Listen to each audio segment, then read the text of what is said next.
Okay ready madam start. ఓం శాంతి. భగవద్గీత అని అనుకున్నాం కదా.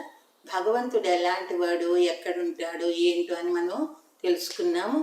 అయితే ఇప్పుడు భగవంతుడు ఎప్పుడు ఎక్కడ మనం చెప్పాడు ఈ భగవద్గీతని అనేది తెలుసుకుందాము. భగవద్గీతని మనకందరికీ తెలిసింది ఏంటంటే అర్జునుడికి శ్రీకృష్ణుడు చెప్పాడు అని. అర్జునుడికి శ్రీకృష్ణుడు భగవద్గీతను చెప్తుంటే ఆయనకే కదా వినాలి, మనమందరం ఎందుకు చదవాలి? భగవద్గీతని మనం ఎంతో పవిత్రంగా మనము చదువుతున్నాము, పుస్తకానికి పూజలు కూడా చేస్తున్నాము. అది చెప్పింది అర్జునుడికి. 18 అక్షౌహిణీల సైన్యానికి చంపడానికి నిమిత్తమైనటువంటి అర్జునుడికి భగవంతుడు చెప్పాడు. అయితే మనం ఎందుకు చదవాలి, మనకేంటి లాభం? అది మాత్రం ఇంకా మనం ఎవ్వరం ఆలోచించట్లేదు. అర్జునుడు అంటే జ్ఞానాన్ని ఆర్జించేవాడు, అంటే జ్ఞానాన్ని సంపాదించాలి అని ఎవరైతే అనుకుంటారో వాడే అర్జునుడు. పరమాత్మ అంటే కృష్ణుడు అంటే పరమాత్మ.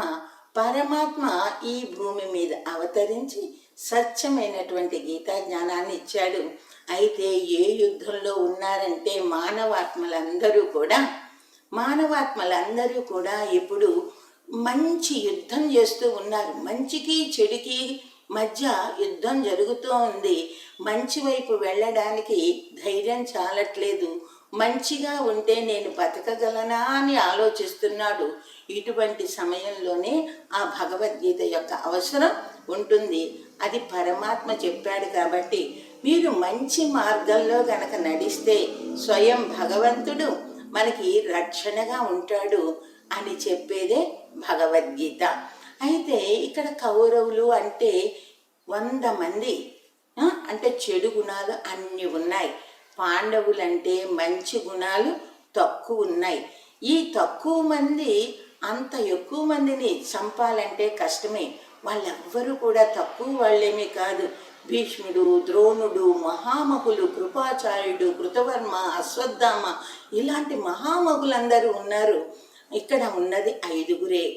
కానీ పాండవులే గెలిచారు. ఎలా గెలవగలిగారో చూడండి. పరమాత్మని యొక్క సహాయంతో గెలవగలిగారు. ఈ యొక్క భీష్ముడు, ద్రోణుడు వీళ్ళందరినీ కూడా ఎట్లా చూపించారు అంటే పితామహులు, గురువులు, అలాగే ఇట్లాంటి వాళ్ళందరినీ ఎట్లా కృష్ణుడు భగవంతుడు అని చెప్పి తెలుసు వాళ్ళకి, అయినప్పటికీ కూడా కృష్ణుడి వైపు రాలేదు. అలాగే పరమాత్మ ఈ భూమి మీద అవతరించినప్పుడు తెలిసినప్పటికీ కూడా, అవతరించాడు అని తెలిసినప్పటికీ కూడా ఒప్పుకోవడానికి ఇష్టం ఉండదు వాళ్ళ యొక్క దేహాభిమానం కారణంగా. అందుకని వాళ్ళందరినీ కురు వృద్ధ పితామహులు అని అన్నారనమాట. వాళ్ళందరినీ కూడా అటువంటి వాళ్ళెవరు కూడా రారు. ఎందుకు పనికిరానటువంటి దాసీపుత్రుడైనటువంటి ఈర్చుడు ధర్మం వైపుకు వచ్చాడు, వాడు బతికిపోయాడు. చూడండి భగవద్గీత అని ఎట్లా అన్నారు. ఈ యొక్క కౌరవులు పాండవుల యుద్ధంలో పరమాత్మ ఈ యొక్క మంచి వాళ్ళ వైపు నుండి తనకి యుద్ధాన్ని చేశారు. ఈ యొక్క కురుక్షేత్రము అంటున్నారు కదా, కురుక్షేత్రంలోనే యుద్ధం జరిగింది అంటున్నారు. కురుక్షేత్రము అంటే మన యొక్క శరీరమే ఒక కురుక్షేత్రం. ఇది చూడండి, మన శరీరం నిండా ఎక్కడ చూసినా కురులే ఉంటాయి. ఈ కురుక్షేత్రంలో మనకి మంచికి చెడుకి మధ్య యుద్ధం జరుగుతుంది. యుద్ధం జరిగే సమయంలో పరమాత్మ మంచినే బోధిస్తాడు కాబట్టి మంచి వైపు నుండి నువ్వు యోగాన్ని చేస్తూ పరమాత్మ చెప్పినటువంటి రాజయోగాన్ని నేర్చుకుంటూ ఆ విధంగా గనక మనం ఆచరించినట్లయితే మనం చెడు మీద మనం విజయాన్ని సాధించవచ్చు. ఇది అందరికీ ధైర్యం రాదు కదా.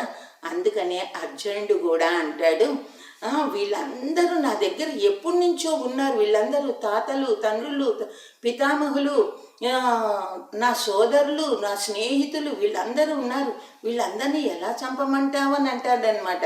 అంటే అర్థం ఏంటంటే ఇన్నాళ్ల నుంచి మన దగ్గర కామ, క్రోధ, మోహ, లోభ, అహంకారాలనేవి మనలో సమృద్ధిగా నిండిపోయి ఉన్నాయి. ఇవన్నీనే నాయి అనుకుంటూ వచ్చాము. జాలి, దయ, ప్రేమ అనేవి నాయి అని అనుకోవట్లేదు. అందువలన వాటిని చంపటానికి జ్ఞానం ఆర్జించాలి అనుకున్నా దాన్ని ఆచరించలేకపోతున్నాడనమాట. అదే చెప్తాడు, నా వల్ల కాదు, నాకు రాజ్యమే వద్దు అంటాడనమాట.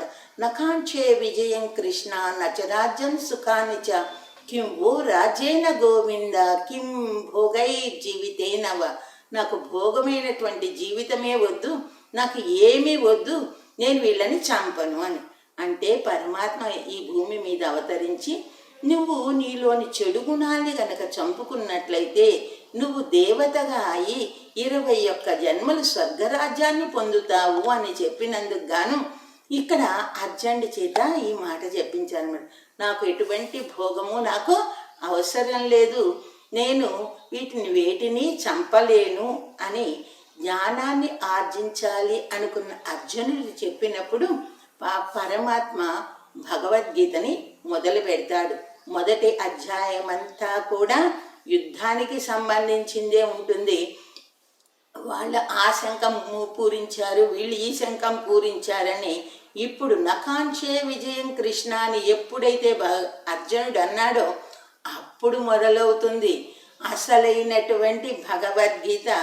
ఇక 2వ అధ్యాయంలో పరమాత్మ చెప్తాడు ఆత్మ గురించి.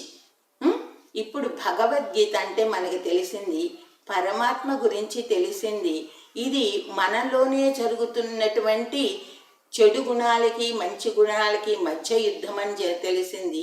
ఈ గుణాలను ఎలా జయించాలో, ఏ విధంగా నువ్వు మోహాన్ని పోగొట్టుకోవాలో ఇప్పుడు పరమాత్మ 2వ అధ్యాయంలో చెప్తున్నాడు అనమాట. ఓం శాంతి.